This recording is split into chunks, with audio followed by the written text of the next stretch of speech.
Hello dears, നമ്മുടെ ചന്ദ്രകാന്തം പുത്തൻ promo നമ്മൾക്ക് പ്രേക്ഷകരെയൊക്കെ കുറെയൊക്കെ ചിന്തിപ്പിക്കുന്ന ഒരു പ്രൊമോ തന്നെയായിരുന്നു. ഞാനപ്പോ ഇന്നലെ കഴിഞ്ഞ ദിവസം ഒരു വീഡിയോ പ്രൊമോയുടെ വിശേഷങ്ങൾ ഇങ്ങനെ പറഞ്ഞപ്പോൾ നമ്മുടെ പിങ്കിയെ ഒന്ന് സപ്പോർട്ട് ചെയ്ത് സംസാരിച്ചാണ്. അപ്പൊ അതിലിങ്ങനെ കുറെ കമന്റുകൾ വന്നിട്ടുണ്ട്. പിങ്കി ഭയങ്കര ദുഷ്ട തന്നെയാണ്, നന്ദയാണ് നല്ലത്, പിങ്കി അത്രയ്ക്ക് നന്ദയെ ദ്രോഹിച്ചിട്ടുണ്ടെന്ന്.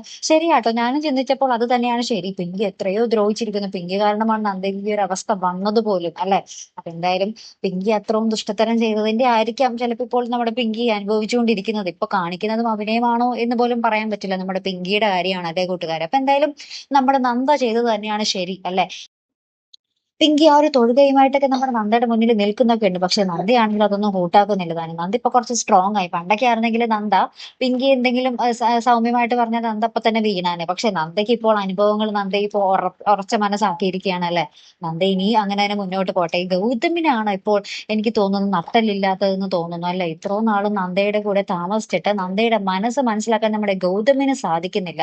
ഗൗതം എന്തിനാ നമ്മുടെ നന്ദയും നിർമ്മലിനെയും തമ്മിൽ തെറ്റിദ്ധരിക്കുന്നു, അല്ലെ? ഇത്രയ്ക്കും ഒരു വിശ്വാസമില്ലാത്ത ആളാണോ നമ്മുടെ ഗൗതം? ഭയങ്കര IPS കാരനാണ്, അതാണ് ഇതാണെന്നൊക്കെ പറഞ്ഞിട്ട് ഒരു കാര്യവുമില്ല പ്രേക്ഷകരെ. നിങ്ങൾക്കും അങ്ങനെ തോന്നുന്നില്ലേ? നമ്മുടെ ഗൗതം അല്ലേ ഇവിടെ ശരിക്കും ഏറ്റവും വലിയ തെറ്റുകാരൻ, അല്ലെ?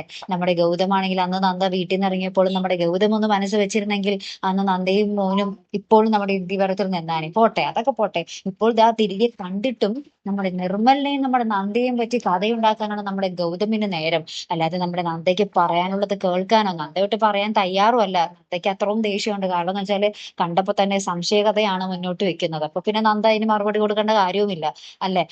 അപ്പൊ എന്തായാലും ഇത് കാത്തിരുന്ന് തന്നെ കാണാട്ടോ. നന്ദി ഇങ്ങനെ തന്നെ സ്ട്രോങ് ആയിട്ട് തന്നെ പോട്ടെ, അല്ലെ? അപ്പൊ എന്തൊക്കെ ഇനി വഴിത്തിരിവുകളായിരിക്കും വരാൻ പോകുന്നതെന്നും കണ്ടു തന്നെ അറിയാം. അപ്പൊ അടുത്തൊരു വീഡിയോ വരുന്നത് വരയ്ക്കും ഗുഡ് ബൈ.